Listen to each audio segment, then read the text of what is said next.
Même quand il y a amour, hein, l'une des valeurs avec lesquelles vous ne devez jamais transiger, c'est le respect.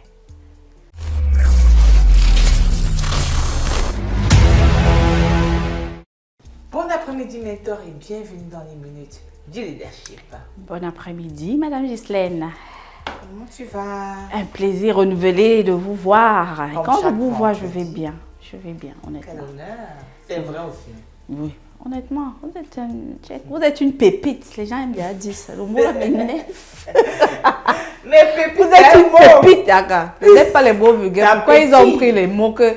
Même quand les gens utilisent trop les mots là, moi ça m'énerve. Non, t'aimes Quand pas tu viens avoir le mot maintenant dire vulgaire parce pépite, que c'est pas on de dit moi ça qui sur est Facebook pépite. Ah bon? pour flatter. Oh, c'est C'est une bon, pépite ça. quand on veut vendre les J'entends produits. pas beaucoup. C'est une pépite. Bon, comme tu sais, je suis avec mon gars que tu sais là. Mhm. Vraiment, je suis bien, je me sens bien. Je revis ce que je ne vivais plus depuis. Et il est bien. On le sent que Jésus s'est prié, voilà, c'est ici. Il est attentionné, il est câlin, c'est lui qui me garde les cadeaux. Il subvient à mes besoins, vraiment. Là, c'est-à-dire que mes désirs deviennent des autres.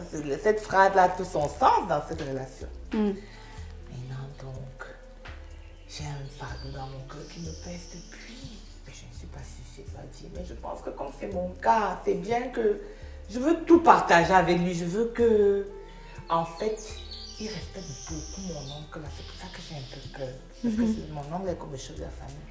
Mais quand j'étais petite, c'est que je voulais être mannequin. J'ai toujours rêvé d'être mannequin et tout ça. Et un jour, mon oncle m'avait dit qu'on allait faire un défilé, un casting pour les mannequins. Donc il m'avait amené à Yaoundé. On était partis à l'hôtel. Moi, je trouvais ça normal. Mon oncle, c'était comme mon père. C'était mon oncle qui était comme mon père, hein, parce que c'est le barreau de la famille. Donc, il dit qu'on dort. On dort, il n'y a pas de problème. Je dors en petite tenue avec mon père. Donc, quand je dis petite tenue, c'était un t-shirt et une petite culotte. Et à un moment, je sens comment la même passée commence à me toucher. Donc, j'ai failli mourir le jour-là. J'étais naïve, je ne savais pas, donc j'ai un peu laissé, mais quand il a commencé à toucher mon sexe, là, j'ai dit non, je ne suis plus là-dedans, c'est un peu normal. Donc, j'ai envie de lui raconter ça, parce que j'ai envie qu'il connaisse tout de moi, et c'est un truc qui m'a traumatisée quand même, parce que j'ai eu du mal après aller avec les hommes, parce que j'étais choquée. J'avais envie de lui dire. Ah, votre mari, votre fiancé. Oui, on est comme ça, hein. On se dit tout, il me dit tout. Donc j'ai envie de lui partager le secret là. Que votre oncle a failli vous violer bien. Vous a fait des attouchements. On fait des affaires. Vous dites qu'il respecte votre oncle là. Non. Pourquoi vous me regardez Pourquoi comme vous-même vous riez, madame? ça? Pourquoi vous me regardez? Ok. Bienvenue au mépris. T'as Ah envie de bon? dire ça. Vous dites ça pourquoi? Madame Ghislaine, même quand il y a amour, hein, l'une des valeurs avec lesquelles vous ne devez jamais transiger, c'est le respect. L'homme avec qui vous êtes, la femme avec qui vous êtes, devrait, c'est une obligation. C'est pas facultatif. Vous respectez. Et le respect passe par l'image. Parce que malheureusement, l'être humain est admiré. Vous dites ça à votre fiancé que mon oncle fait des attouchements. Le jour où vous aurez un problème, il va dire que vous êtes une famille de... Il y a des choses que vous ne devez pas dire même par amour. Hey. Vous savez, la proximité ou le lien. Je dis que ma mère avait triché, avait acheté le petit. Tu lui as dit un secret. Est-ce que ma mère a acheté le diplôme de mon petit frère? Tu as dit. Oui. Oh, madame Je Gisèle. partageais tout mon... Votre mari vous annonce qu'il ne va plus respecter Boniface. Ah bon? Non! Il va même commencer à douter de vos diplômes à vous. Madame Ghislaine, on appelle ça le leadership de proximité. Ça m'amène à parler de ça. Le lien d'amitié, le lien matrimonial, le lien filial, le lien que vous pouvez avoir avec un enfant, un conjoint, un parent, une amie, ne vous donne pas le quitus de tout dire. Gardez un peu de mystère, gardez un peu de réserve pour que votre autorité soit maintenue. pour que cette personne continue de vous regarder avec une certaine admiration. Vous comprenez ce que j'ai envie de dire? Faites très attention aux souvenirs que vous voulez partager avec votre tendre chair. Ça peut se retourner contre vous. Même en couple, le leadership de proximité doit être de mise. Je finis de faire avec mon mari à 12 heures. À 13 heures, il commet un acte répréhensible. Je le frappe. Comme si je n'ai pas il y a quelques heures.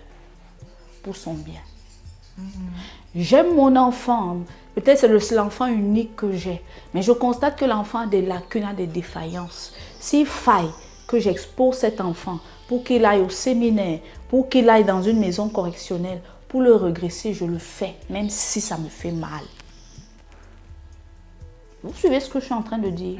Parce que le leadership le plus facile, hein, madame disait, c'est le leadership avec une distance. Vous pouvez facilement barrer un gars quand vous ne le voyez pas. C'est fini entre nous, ne m'appelle plus jamais. Maintenant, dès qu'il vient là, oui chérie, tu dis quoi? Ouais, tu sens alors bon, hein. Tu ne dis plus ce que tu devais dire. N'est-ce pas non? Parce que le charisme est en face de vous. Est-ce que vous pouvez barrer le charisme? Ou même vous avez encore les sentiments pour la personne. Donc le haut niveau de leadership vous impose à travailler la proximité. Tu es le charisme, tu es la beauté personnifiée, c'est toi qui me fais vivre. Mais lorsqu'il faut dire non, je dis non. Et j'assume. Ça vous donnera du crédit aux yeux des gens. On va vous calomnier. On va vous calomnier. Tu vas faire comment, Boniface? C'est les couacs, tu ne peux plus. Tu vas encore lui dire que menteur. Tu ne vas pas croire. Non. Honnêtement, je vous déconseille. Vous avez encore 20 ans à vivre ensemble. Non. Ne faites plus jamais ça. C'est tout. Dites-vous que ça vous a enseigné. Ne faites plus jamais ça. Si vous avez pissé au lit jusqu'à 18 ans, ne dites pas ça. Si vous avez attrapé la syphilis un jour, ne dites pas ça. Si on soupçonne que l'enfant, tel frère n'est peut-être pas, tais-toi. Je peux même vous dire, mentez même. Vous avez fait la loi du mensonge, non? Venez même mentir que mon frère avait 18. Mentez même pour qu'on respecte. Il est beaucoup mieux de donner des victoires, de lancer des fleurs là où il n'y a pas. Mais après, ce n'est pas faux qu'il y ait trop de mensonges. Je n'ai pas dit trop. Parce qu'à un moment donné... Si votre frère a eu 15, dites qu'il a eu 18. Si vous voyez que le mensonge n'est pas grave, non? Madame, je mens. Il a eu 15, dites qu'il a eu 18. Tu as trop menti en quoi? 15 et 18. Bon, moi, je voudrais savoir à quel moment la fine ligne. Parce que quel est le moment où il faut quand même être vrai? Parce qu'en même temps, les hommes n'aiment pas les personnes qui mentent. Le moment où il faut être vrai, c'est... La vérité vient à quel moment? Le mensonge vient à quel moment? Ou bien, ce n'est pas mentir, c'est cacher la vérité en fait. Ce n'est pas dire. C'est vrai que c'est un peu difficile parce que ça exige quand même le discernement. Qui est la chose la moins partagée. Quand dire quoi? Où s'arrêter? Quel est même le type de personnalité de la personne qui est en face de vous? J'avoue qu'il faut quelqu'un qui est rodé dans ce domaine-là pour savoir où s'arrêter, où avancer. Mais maintenant, on dit souvent que la méfiance est la sagesse des faibles. Ça veut dire que si vous ne maîtrisez pas bien, ne vous aventurez pas. Je ne suis pas sûre d'une chose, ne pars pas là-bas de peur contre décontenance. Vous comprenez un peu ce que je veux dire? Si tu doutes de tes capacités ou d'une loi, qu'est-ce que c'est? Ça va m'aider, ça va pas m'aider? Et qu'il y a un doute, tu n'es pas sûr, tais-toi. Ne t'aventure pas. On dit que la méfiance est la sagesse des faibles. Méfie-toi.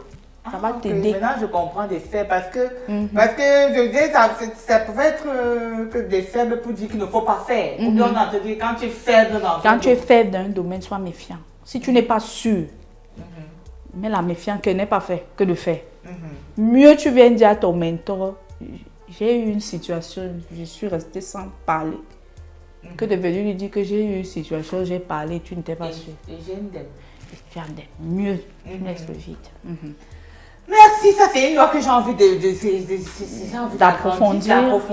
N'est-ce pas? Hein? Oui, mais le temps nous prend à la gauche. C'est ça. Donc on va se dire à vendredi prochain. À 17h. Les autres minutes. Du leadership. Bye bye. Groupe Evans Prod, rêver est votre droit, réalisez notre devoir.